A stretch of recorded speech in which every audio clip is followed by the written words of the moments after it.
And we are live. I am Raul Ramirez with the Catch Wrestling Alliance, where we strive to keep real wrestling alive. I have a very special guest when we're going to talk about a subject that we kind of talk about it from time to time, especially with regards to catch wrestling, because catch wrestling in particular is considered to be more of a complete martial art. It's just not necessarily like a striking style; it's a grappling style, but we have techniques from standing to the ground, plus submissions, as well as, of course, our pins and stuff like that. But we have a guest today who is implementing a lot of these principles and using it to help a lot of people who are at risk, of being targeted and attacked. So we have Kasey Petruk, who is a Catch Wrestling Alliance Academy student, but has started her own organization called Prairie Community Defense. So everyone, welcome Kasey, and can you kind of tell us a little bit about what you're doing and maybe even how you've incorporated catch wrestling principles into self-defense? Yeah, I'm Kasey Petruk, Prairie Community Defense. I started a couple years ago after I was a victim of an attack based on myself being a transgender woman, and I felt that maybe I could help be another resource for people.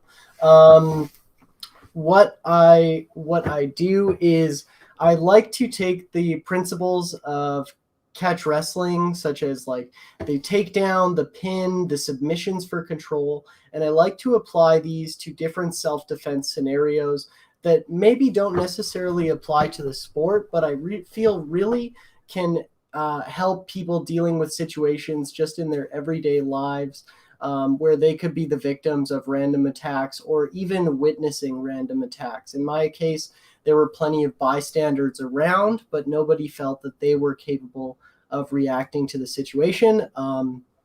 However, thankfully, I was I was trained and capable of reacting to my incident, which was an edged weapon being deployed on me to attack me with.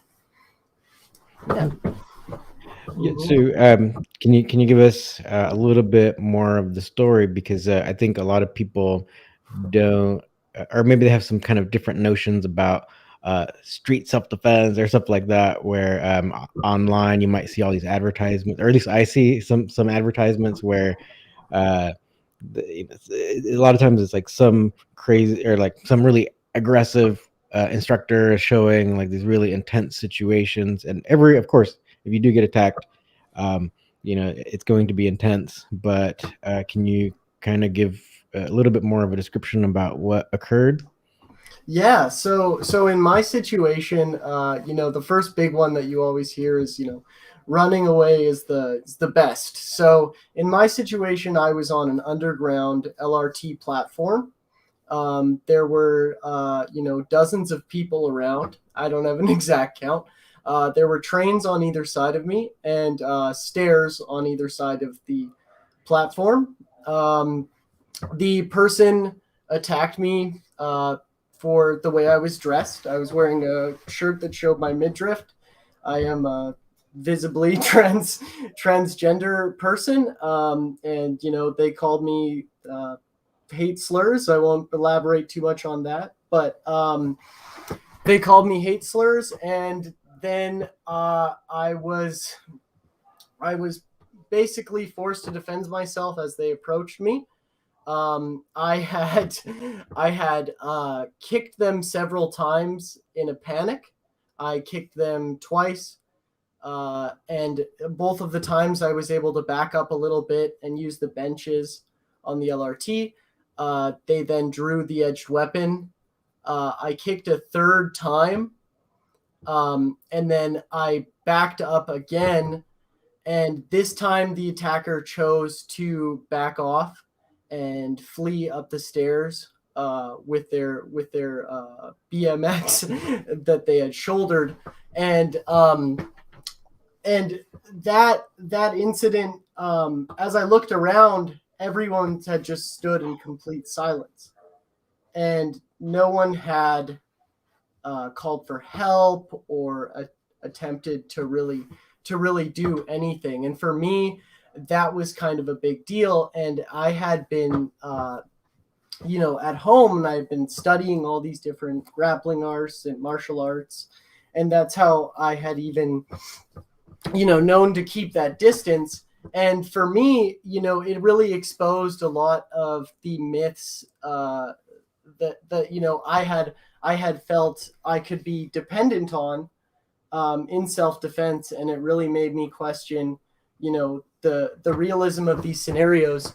And for me, that really brought me more deeper into my catch wrestling training. And it also made me want to start showing my knowledge of what I was doing. And so I of course reached out to yourself to try and better myself and talk to you about spreading this catch wrestling, because I felt it was a more realistic approach than this idea that you are always going to be choosing your battles, than this idea that they will always have friends. In that situation, you would have thought that I would have been the one to have friends. You would have thought that I would have been the one ganging up on that guy with all the people on the platform. That somebody there would have thought they were bigger and stronger than me. I'm sure there are people watching right now who are bigger and stronger than me, and to me, it just really highlighted this need for that realism and that ideas of somebody responding to hate related incidences and giving people the tools to respond to hate related incidences. Yeah, and that's the thing. I think one of the things we kind of want to highlight with your story is that there's countless news reports where it's like different people getting attacked in different public areas, and like really no one does anything. They just watch, or even they'll film it, which actually is somewhat helpful in that like if this were to go to court or whatever, at least you have some video of what happened. But still, there's like, don't expect anybody to help you, right? So you do have to kind of take that, like you have to like fend for yourself a lot of times in a self-defense situation. And you're not in the United States, so for those Americans who or people in the United States who are watching, so in other countries they don't have as easy access to firearms and stuff. So chances are, if there is some attack, there might be some kind of blade used, right? If not just like punches and kicks, strikes and stuff. So not everyone's going to be able to carry a gun with them, and so you have to. So in that case, in a lot of other countries, I think people don't realize it because it's like guns are such a part of the United States culture that they don't realize that you might have to go hand to hand with somebody in another country, right? And so you're in Canada, and so I think this kind of like highlights probably for you, like that you have to be learning and training some kind of hand-to-hand style. Is that right? Oh, absolutely. I think it's a huge thing that you need to be training some form of hand-to-hand style. I think regardless of what you're doing, the way that I look at wrestling in terms of combative arts is that if combat is a game of chess, you don't want to be moving your pieces just in reaction to your opponent moving theirs. You want to be playing your game. And if you are not a better grappler, if someone gets too close, you have to move away. You don't make that decision. You have to move away. If somebody pulls a knife out in a situation, I think that you're not going to be boxing that person. Maybe you might. But in my opinion, I would like a better bottom line than that. And to me, that's where catch wrestling comes in. And I think even in the armed defense, because even being Canadian, I still talk to a lot of people in that regard, and I think that there is a lot that can be said about the time between that you can actually lethally engage someone, and the time that you can draw your firearm. if somebody is close to you and a better grappler than you, I think people have highlighted this, and multiple YouTube channels talk all about this, can take advantage of that situation and take your weapons, or your fistful of keys, or like you said, silly self-defense advertisements, right? The fistful of keys, you were going to burst through that watermelon. All of a sudden now they've taken advantage of that, and they are going to use that fistful of keys against you, unfortunately. And I think that for one thing, on the topic of fending for yourself, I think there's also the idea of expecting yourself to be able to fend for others. I think people they know these crimes exist, and they expect that if they walked by a back alley and witnessed some heinous activity going on, that they would react. But I think the reality is that without some sort of training, especially something that builds aggression, like hand to hand, like not just plinking targets, it makes you much more likely to react to that scenario. I think it's very important to being able to react to that scenario. Yes, yeah, and like so for those people who never train or even have like just minimal training, a lot of times like if some situation escalates, they're like this deer in the headlight, right? They just freeze. So that's another thing that people have to be aware of, that since our day-to-day lives, you might just go to work or go home and whatnot. So a type of like a fight or something like that is stressful, and a lot of times people just freeze up. So it is important to kind of put yourself into this kind of stress. You don't have to be in some kind of crazy aggressive situation, but it is good to kind of get yourself introduced to the training, and so that you can actually react a little bit, at least if you were ever attacked or assaulted in some way. Yeah, totally. And it's like you said, it doesn't have to be, the most intense training ever. Like you talked about, silly commercials and stuff. Like, yeah, what if you're sitting in a chair and somebody beats you up like this? It doesn't have to be the most intense training. It can be a slow, what I like to call desensitization, a progression towards that, right? It can start with something as simple, I think, as just getting hit with a pool noodle, or even, and I say hit with a pool noodle because a lot of people won't even want to like touch their training partner when they first start, I find, especially coming from a background of trauma, or otherwise needing to train or feeling like they are going to be targeted. They'll have a lot of problems touching their opponent. So often we'll start with just touching the pool noodles, and then sort of progressing from there if they're feeling like that is overwhelming. And I think it's important to really meet people where they're at if you want to be able to realistically build this this sort of confidence in people. Not even aggression so much as just like confidence to be able to defend themselves, especially. Yeah. Do you feel that your training in catch wrestling helped with like that initial aspect? Because a lot of times that is the initial thing where you might be talking to someone might be trying to pick a fight with you or something like that. But is there some kind of catch wrestling principle that kind of you associate with that kind of initial scenario?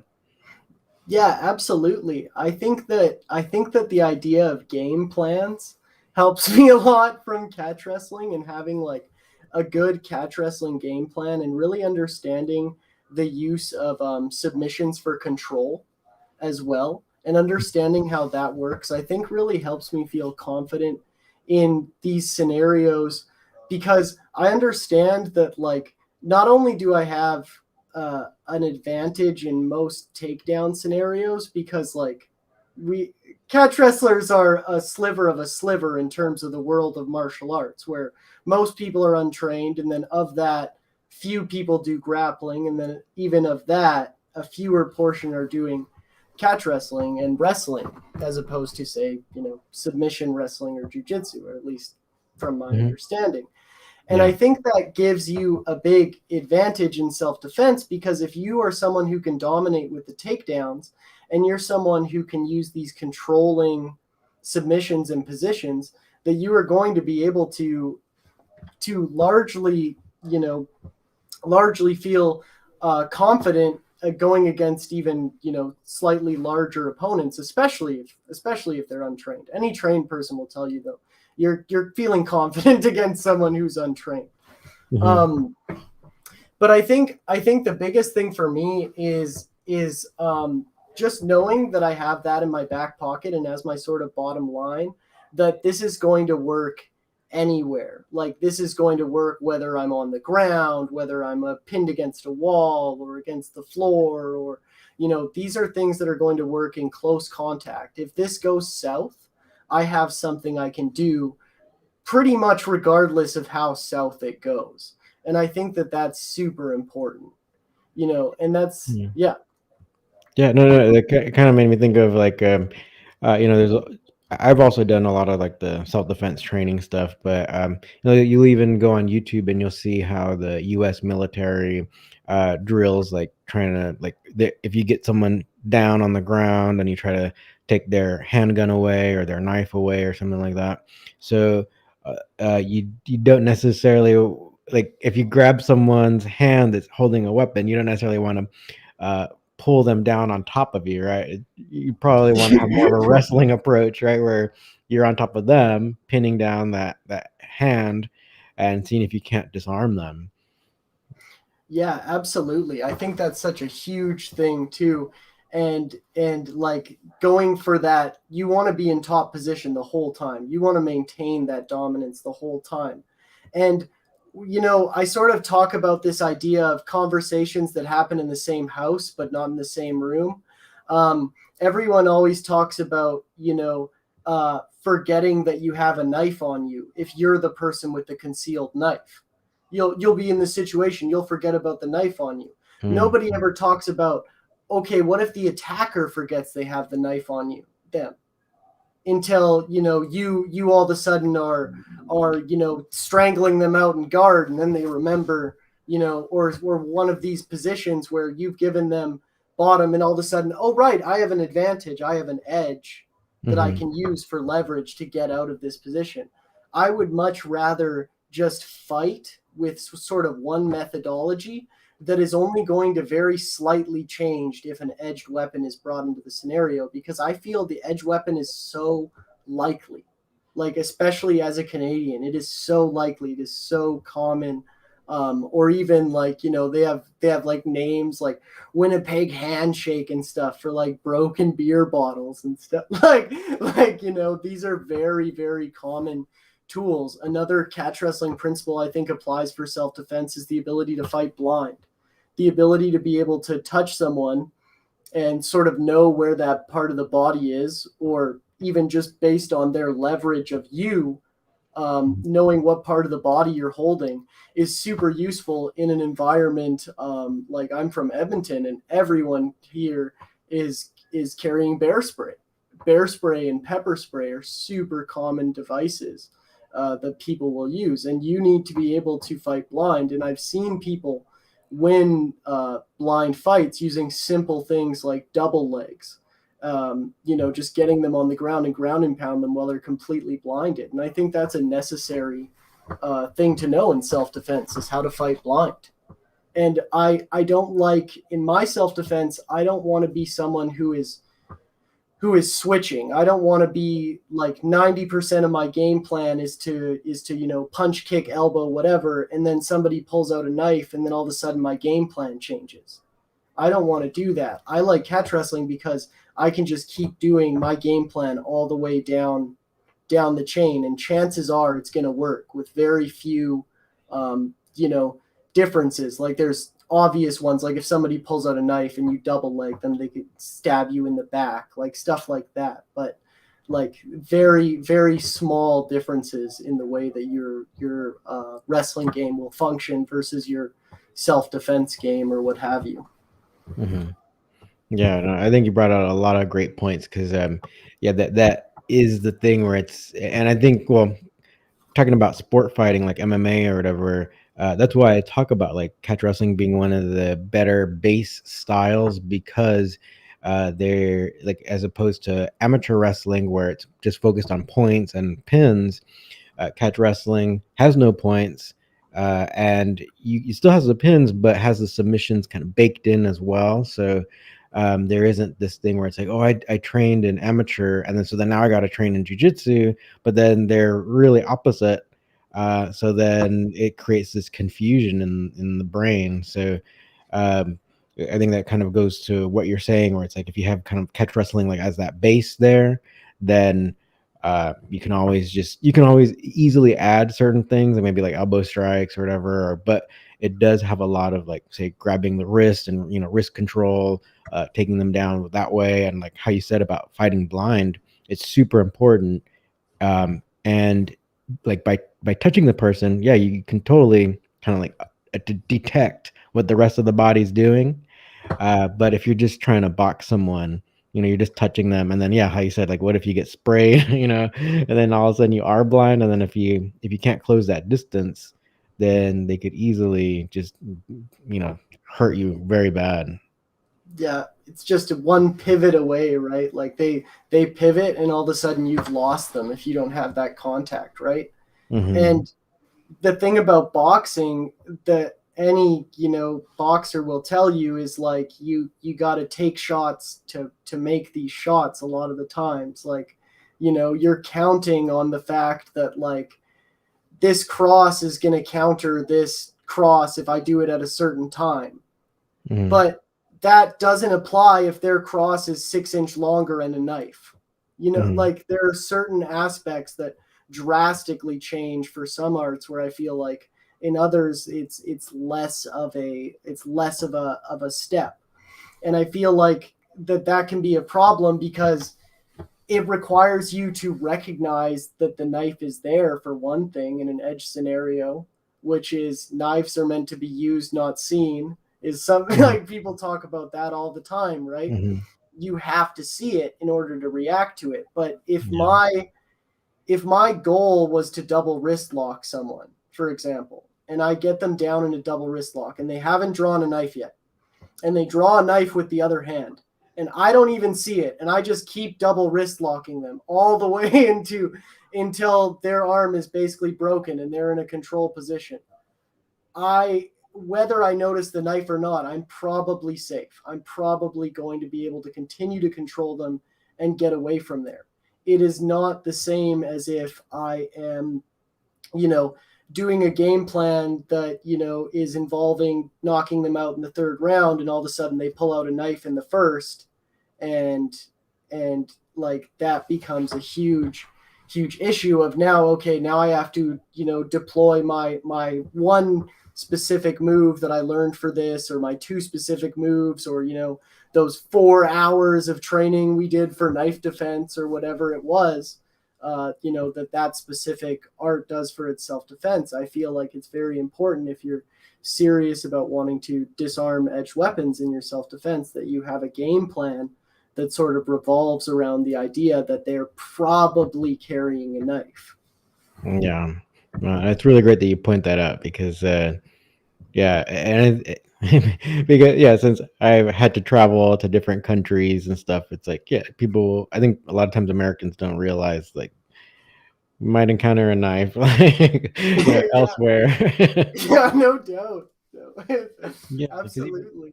huh? Go for it, or go I was ahead. going to say, like, we do a lot of Prairie Community Defense is also partnered with an organization called NACM, and we do like harm reduction, so like safe use supplies.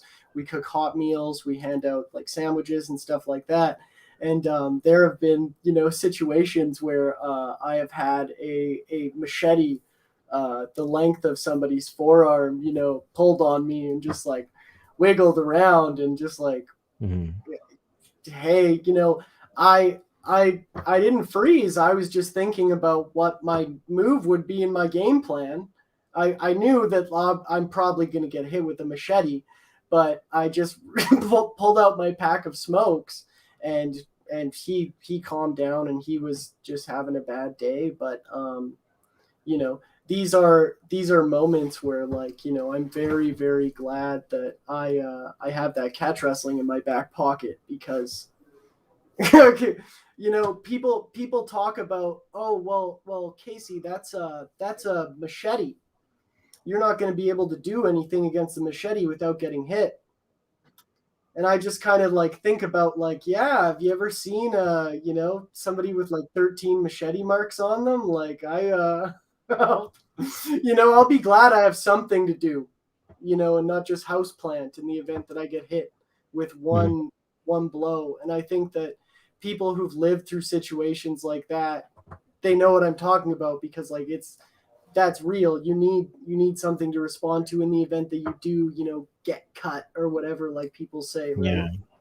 Yeah, then there is so for those who don't know, like there are better ways to protect like your like what you do want to protect would be like your arteries and stuff. So there are ways to stand and fight that um protect your arteries better. So yeah, chances are you will get cut, but you can get cut in a way where you don't bleed out and die. So you can still win even against machete. So yeah, I'm glad we kind of were able to talk about that too, because there's a lot of different aspects. And like I say, like, if you pay attention to news around the world, or if you spend time watching all these crazy videos, like, because then you'll encounter these yeah, even machete attacks in other countries because machetes are used in farming, so they're never going to be like illegal or anything like that because they're used like everywhere, right? So they're a very practical tool and all that. So it's really easy for someone to get like basically like a sword, a broadsword, right? It's good to maybe we should probably do some videos about ways to stand and stuff to protect your arteries and all that, Yeah. because but yeah, I mean, you can have that defense and then go in, to close the distance with your catch wrestling and then like disarm the person. Absolutely, absolutely. And I think, like yeah, in Canada, for example, like you can get like a 12, 13-inch fish fillet knife at the dollar store.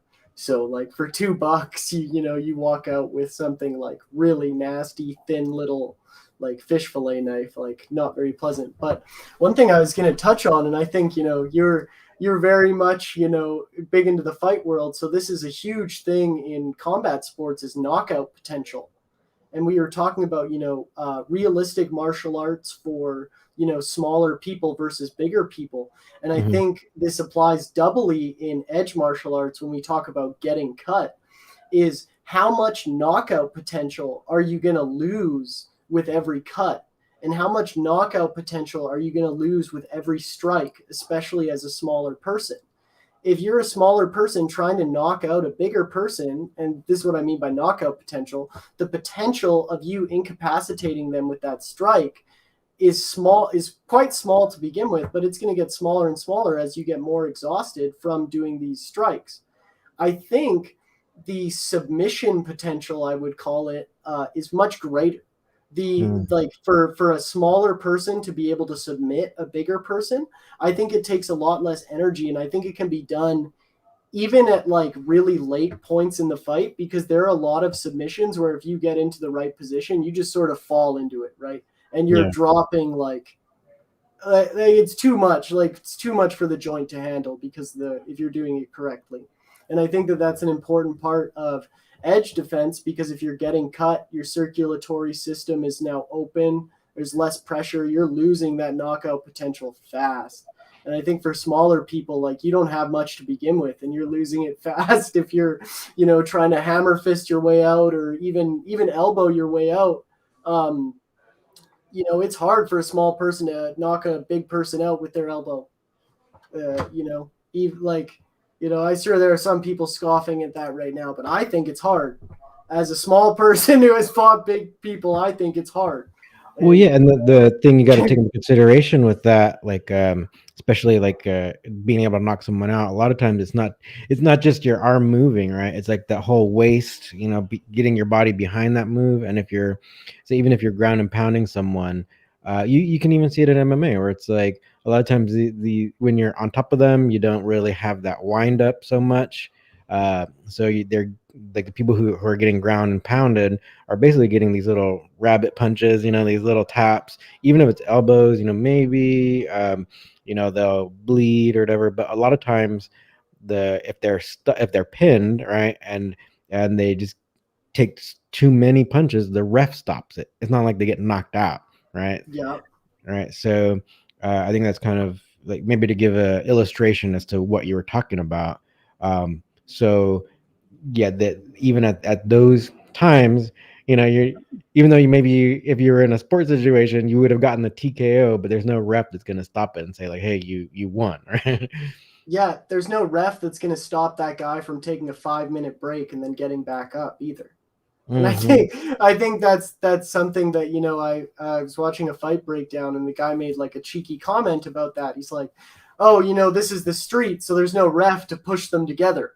And I think that that's something that a lot of people don't think about, is if the big person is determining the pace of the fight because they are controlling the footwork, because you have to control your range, you have to keep your range, you don't want to grapple with them. So that big person basically controls where the fight goes. That becomes a huge issue for you in the long run, because they're just going to be able to drain your stamina and rest.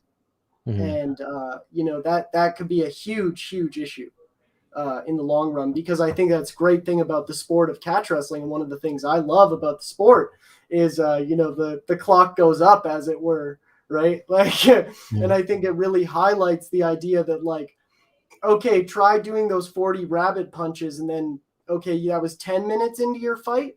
Okay, well, that fight's going to be over in 20 minutes. So let's see how that feels in 20 minutes. Let's see how many more of those you can dish out to make that guy give up as he basically rests.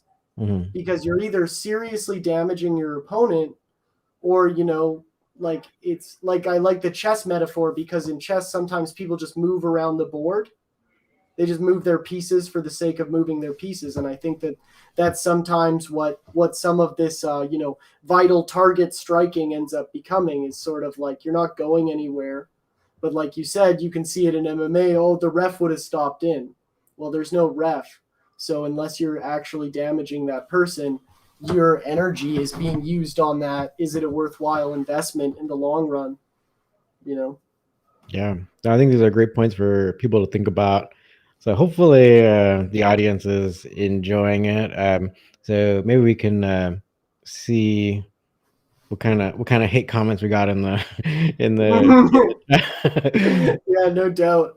yeah, this is good. I'll pull up the chat here. Actually, there's a lot of comments. So Oh, wow. Okay.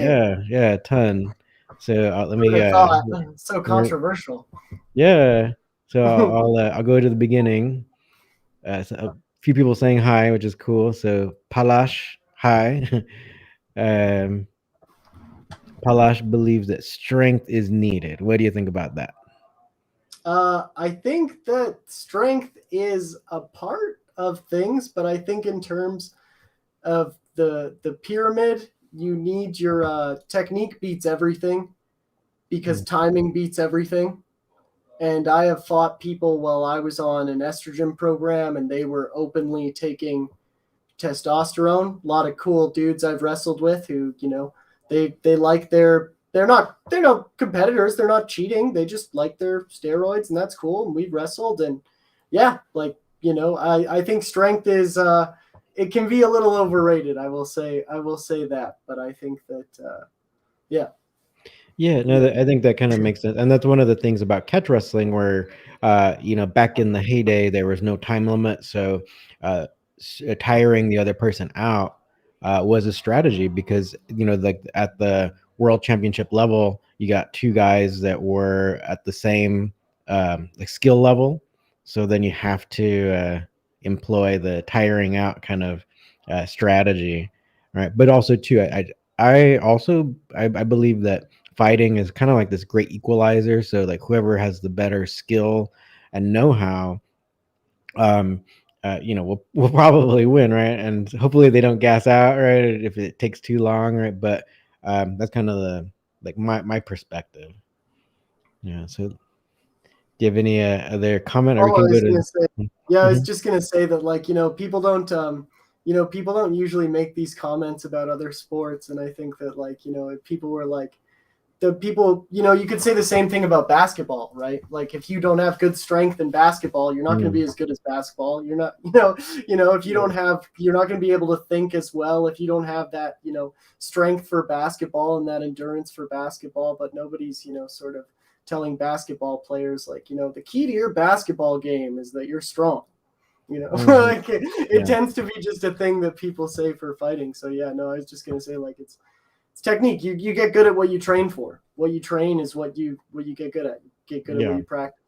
Yeah. Yeah, because anyway, I think we're seeing it too a lot, and even like now, there's a lot of pro nogi matches, and they're doing like these absolute stuff, and you are seeing like some. I would say like one example would be like Lachlan Giles, or it's a kind of a small man from Australia, like just submitting like these huge guys like with leg locks. So it's pretty cool to watch. All right, let me go ahead and see what there are so many comments actually. So let me see. So Mr. So I'm not a trained grappler, and I watched a video series of catch wrestling. I did pretty well against BJJ blue belts up to black belts using only what I saw in videos. Oh, great. Yeah. So I think that kind of shows, or that helps to validate, not only will it help in sport, but it can help in self-defense, because like just with what minimal training from Mr. And all of a sudden Mr. is like dominating in the jiu-jitsu gym. So that's really cool. Yeah, no doubt. No doubt. So Martin Valenzuela, greetings, Coach Raul. Greetings to you too, Martin. Shinhi E. So good morning. How are you? How are you? So Shinhi is in New Zealand, which is really cool. So thanks for watching all the way from New Zealand. Alistair Morris. We don't know who that is. Yeah, no doubt. Hello. So Alistair says thanks for sharing your story. Oh. Let me see. Let's see. So there's a little commenting back and forth in there, but let's see if there's any other questions. Mr. said, I didn't say I dominated a black belt. I just said I did well against a few of them. So a few of them, that's great. Doing well, meaning they could not submit me. Wow, great. There were several black belts who just like a blood vessel burst in their eye right now, and they don't know why. Yeah, exactly. They're just lying. Oh shoot. Let's see. Well, while you get set back up, Mr. added to his story. Like the only experience I had was rolling with blue belts at that time, using only the stuff I learned. And so I guess now he's just like destroying everybody. I won't say Mr. is destroying everybody, but he's not getting submitted, which is pretty amazing. And actually, that's how I got into catch wrestling, because I had more of the Chinese martial art background and even doing Chinese wrestling. And then I was a student at UCLA, and we had a wide variety of martial arts in our gym. And, just taking all these different martial art classes, like when I was doing jujitsu, kind of a similar situation where it's like they're having a real difficult time trying to submit me and all that. So then I was thinking like there's got to be something more than just jujitsu, because jujitsu, of course, was like mainstream and everyone was loving it. So tried it out, but then as I realized that there had to be something else, and so then I kept searching and then found catch wrestling. Yeah, no doubt.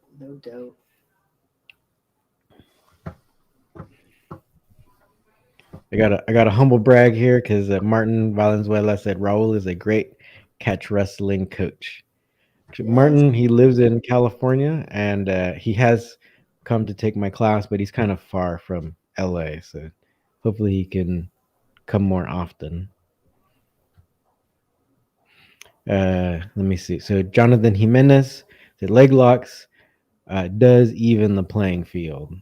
So Kasey, do you incorporate some leg lock stuff and when you train people for self-defense? Oh yeah, toe holds for days. Toe holds are absolutely like so necessary. I feel like as a control position, as a dominant position, I feel like I definitely do them like in a very principled way, meaning that like I usually do them from top position. I'm not someone who will like grab the leg and like fall back for an Achilles or something like that. Mm-hmm. So it's very much all about control and getting to better positions and like working for that, either that pin or that like belly down position, but a really controlled belly down position. Mm-hmm. In my Yeah, no, I kind of agree with that point of view because say like I train here and with especially I like rolling with a buddy of mine who's pretty well known for leg lock, so I don't necessarily want to play that game because he knows like all these like counter moves and all that, so I'd rather uh if I attack him with a leg lock, it wouldn't necessarily be the one where like maybe I grab the Achilles and then I fall back because you know I'm leaving my feet in front of his hands. So, Yeah, no doubt. so Oh, yeah, even if it's like a tight, hold with my legs, like there's so many counters, and if you're practicing all these counters, then you better chance that you'll employ them. So yeah. against someone who's like more of a beginner, maybe I'll be more cavalier and like just go for it, but against the experienced person, then I might not. I might not just fall back like that because I feel like I'm just leaving my feet there for them.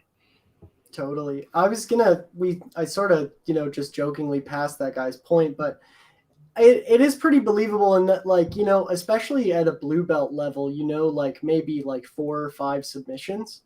Now, Mhm. like probably 10 variations of each one, but by and large, a lot of those are blocked the same way. A lot of those are blocked by stacking, S gripping your hands, or some, variation of that, and then starting to work your way out of that. And if you don't leave yourself open and, you're willing to just sort of like be in there and block, it is very hard to like it is very hard for, especially at the blue belt level, I would think, for somebody to be able to deal with someone who just knew to, elbows in tight, S grip in tight, head kind of keeping pressure, Yeah. stuff like that. Because I've had that experience definitely against people who I think were just like genuinely better than me, but I just knew that, like, oh, this is a triangle, or like, oh, Mhm. this is the arm bar, oh, this is, the not an Imanari. They call it the You know what I'm talking Kimura. about? No, no, no, not the Kimura. The omoplata. Oh, omoplata. Oh, Omoplata. yeah. Yeah. Omoplata. That's the one I was talking about. Yeah, Hmm. yeah. Like just recognizing those and being able to just like have your posture in tight enough and be like tight and good in your stance. Like, uh, stance is to block the things you don't see coming. So if you're a beginner and you don't see anything coming and you're just in your stance, like, yeah, it is pretty believable. You could block a lot of, even intermediate to high level attacks on some Yep. of those people.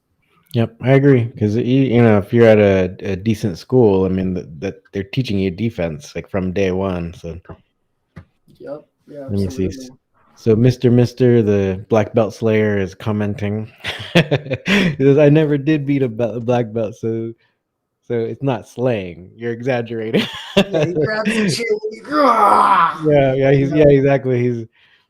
I just prevented them from subbing me. So Mr. is now changing the handle to Black Belt Slayer. We're gonna Black call you belt the slayer. Black Belt Slayer. I'm just kidding. Yeah, next time arm drag, grab the black belt and then strangle him with, like, Yeah, just for me, exactly. please. That's awesome. That's awesome. Black belt slayer. Yes. Shin Hee. So he got kicked out of a jiu-jitsu school because of too much leg locks.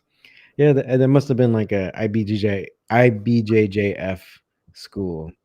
That's kind of insane. Because yeah, when I was teaching at one, they actually brought me in because there was a gi mostly school, and then they asked if I could teach one of the no gi class, one of the two no gi classes in the week.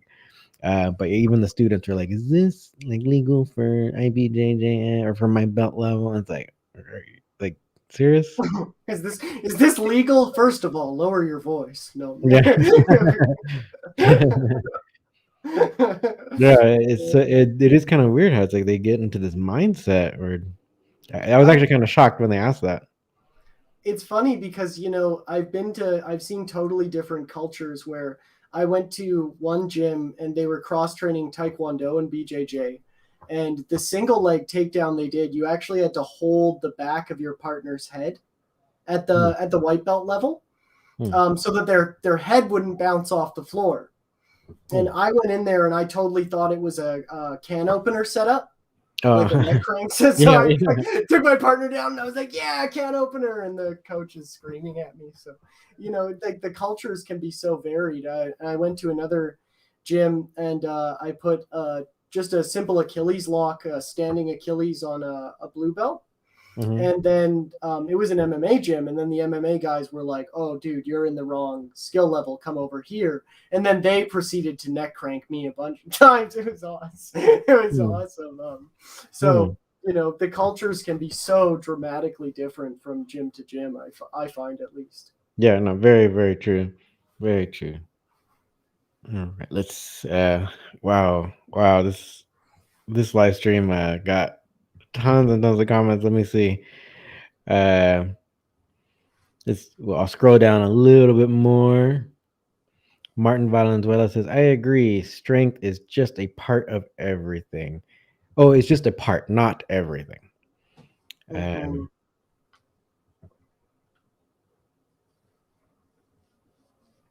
me scroll down a little bit more. Yeah, there's so many comments. Let me see. Yeah. Jonathan Jimenez, old school UFC rules. Yeah, I just all why. Yeah. Yeah, exactly. Got a fish, how come? Those of you on the podcast, I'm sticking my finger in my cheek. Yeah. Oh yeah, for those of you, for those of you just watching the live stream, whether on YouTube or Twitch, we also have an audio live stream, so that'll probably be available soon after we're done with this. Let me see. Shinhei, I love my toe hold. It's everywhere. And Catch Wrestler knows that way far better than others when it comes to leg locks. Oh.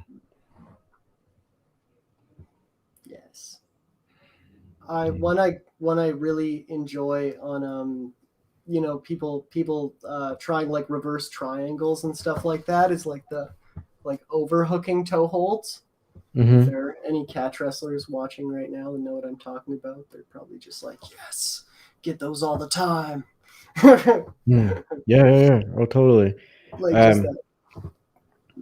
Yeah, where you kind of break it over your shoulder or something. Yeah. Yeah, like a calf. It's like almost like a calf slicer on the back of the neck. Yeah. Like people get too cozy putting their feet up there for their rubber guards or what have you. Like that's always totally. Go-to. Yeah, you can even work that if they're in half guard or whatever. You just grab their other leg and you can try to break it over. Just make a new necklace. That's awesome. Yeah. Jonathan Jimenez, double wrist locks are happening all the time. All over the world as we speak. Yes. What time is it? Double wrist lock o'clock. Yeah.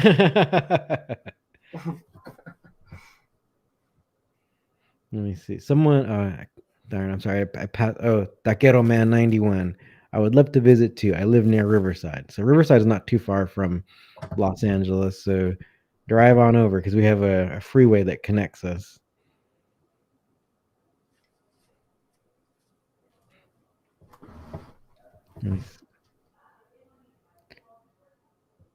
Wow, so many comments. I'm gonna have to scroll a little bit more forward. So I'm sorry if you asked a question or whatever, and then we don't get to it. But yeah, there are a lot. I'm really happy that people are commenting. Yes. Thanks, everyone. If we don't see your comment, we still love you. Thanks for commenting. Yeah, totally.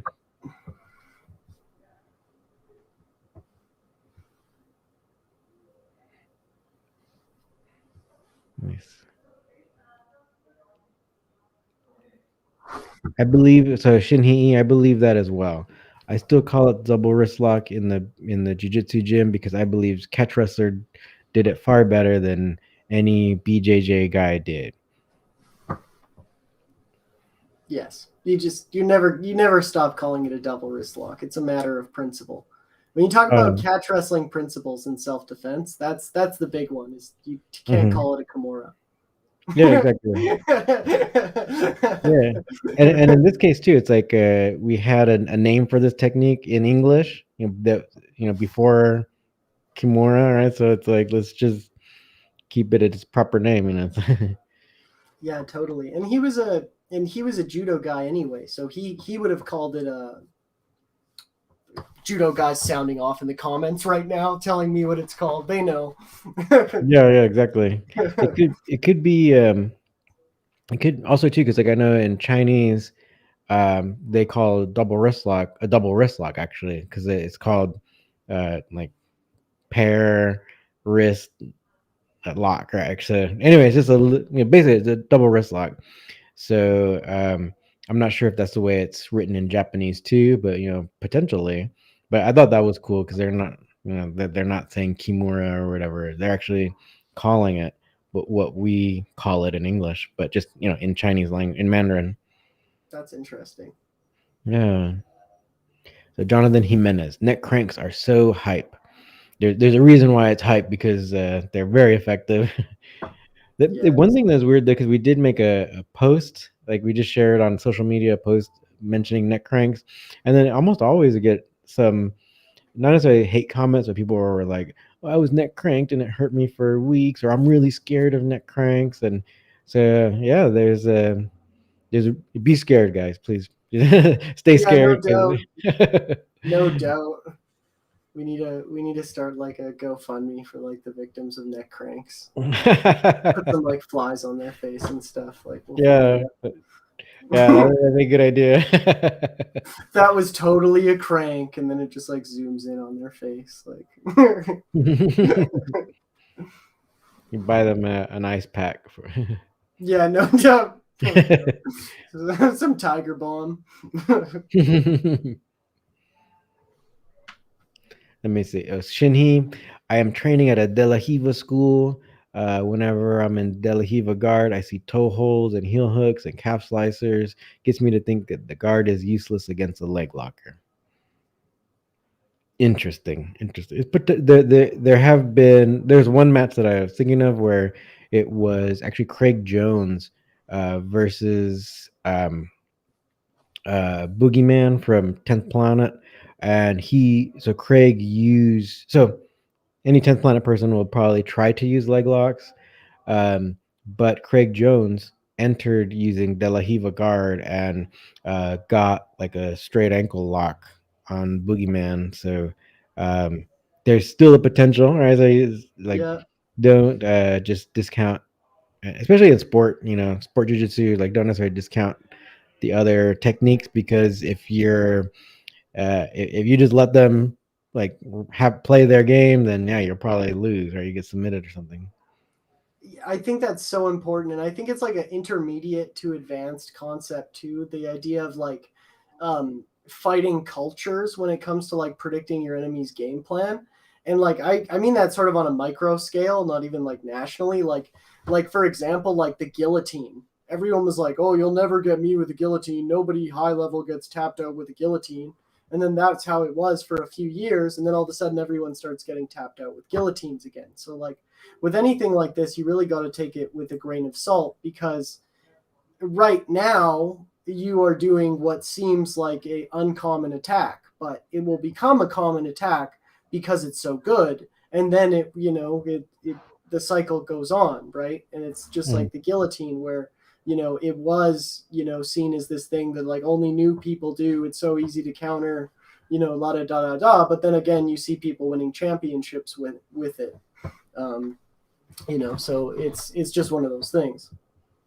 Yeah, no, I agree. Kind of like trends and stuff too that kind of happen. So like right now in Nogi, it's like leg locks are just so popular. Yep. So I wonder how long it'll be the trend, or if things, because that is one thing that I was thinking about yesterday when I was teaching, where you'll have someone say like the guy's name is Kennedy Maciel, so he's the son of this really famous jiu-jitsu practitioner. They call him Cobrinha, who won. He's like one of the only people who won all 5 major world grappling tournaments in the same year, and anyway, his son is competing now, and their school is more gi oriented and not so much like leg lock oriented. But Kennedy is competing now in no gi, and he's kind of using like the whole kind of old fashioned like pass the guard type of uh, like method or like game plan, and he's Yeah. actually winning. Yeah, he doesn't necessarily win every match, but I think he wins the majority, just kind of like by even trying to stay on top, keeping top pressure, trying to pass that guard. um I think he's kind of using a lot of energy sometimes to just like really squeeze that person to see if he can't pass that guard. But I mean, you're definitely not seeing him go for, like, say, he's not looking like Lachlan Giles, even though he's like a smaller competitor. He's Yeah. not like he's not doing all these things. Totally. He's not doing that, like, that sort of like give up and flow sort of mentality that's like so common in, like, I guess what people call modern jujitsu, where it's just sort of like, if something doesn't work, you just stop and you just move to the next thing. I think in Mhm. that like old school mentality, it's like, if something doesn't work, it's probably making them tired, so just wait a little bit and see what happens, right? Wait for an opening. Yeah. So maybe if someone like Kennedy inspires others, right? Or some people feel like, oh, this leg lock game is like a little too difficult for me to master, then they'll go back to like passing guard and stuff like that. So there might be in a year or two or something, maybe that trend away from leg locks again, and then maybe in a few years it'll trend back and all that. No, definitely. Yeah. Well, we have a royal decree from Mister the Black Belt Slayer. All the comments started after I said that I did well against some BJJ black belts, and then the other guys, oh, you murdered 79 black belts in one night. You're a black belt slayer. No doubt. Thank you for gracing us with the comment, Mister the Black Belt Slayer. Yeah, exactly. Signs the black belt slayer maybe at your gym. All the doors are bike locked shut. Like, watch out. Oh, Shinhei, the Ude Garami is a double wrist lock in Japanese. Yes, exactly.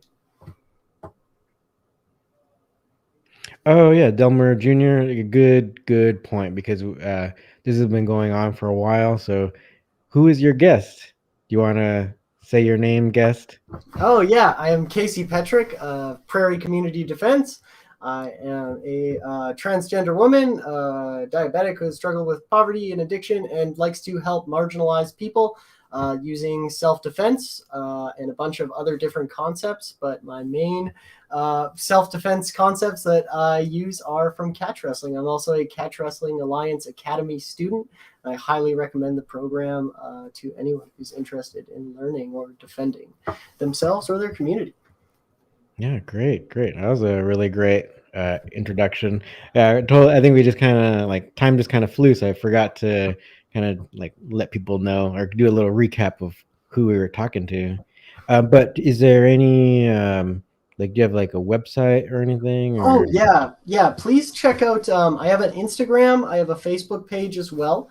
I also have a Linktree and a Patreon. But the Patreon, we have our video library. We do a group class. We do a little book club. If you're interested in some of the more niche topics, maybe somewhat related to community defense. Last time we did tracking humans, and we talked about volunteer missing persons groups. So it's it's something out of this world. Check out the Patreon, the Instagram, or the Facebook page. Yeah. So like, for people to kind of, I guess, to put it a different way, where it's like, so Casey's actually kind of like in the community, like, with people who like, or you're in situations, or like you deal with realistic self defense that these situations can happen anywhere, but you're kind of in the middle of it, you're in there. Yeah, absolutely. Absolutely. I mean, a lot of what I do, I talked about earlier about, some of what we call our mutual aid work. We go to like the roughest areas. We have an urban river valley, so like a woods in the middle of a city, and people are camped out there and they're often shuffled around, and we go and make sure those people have food.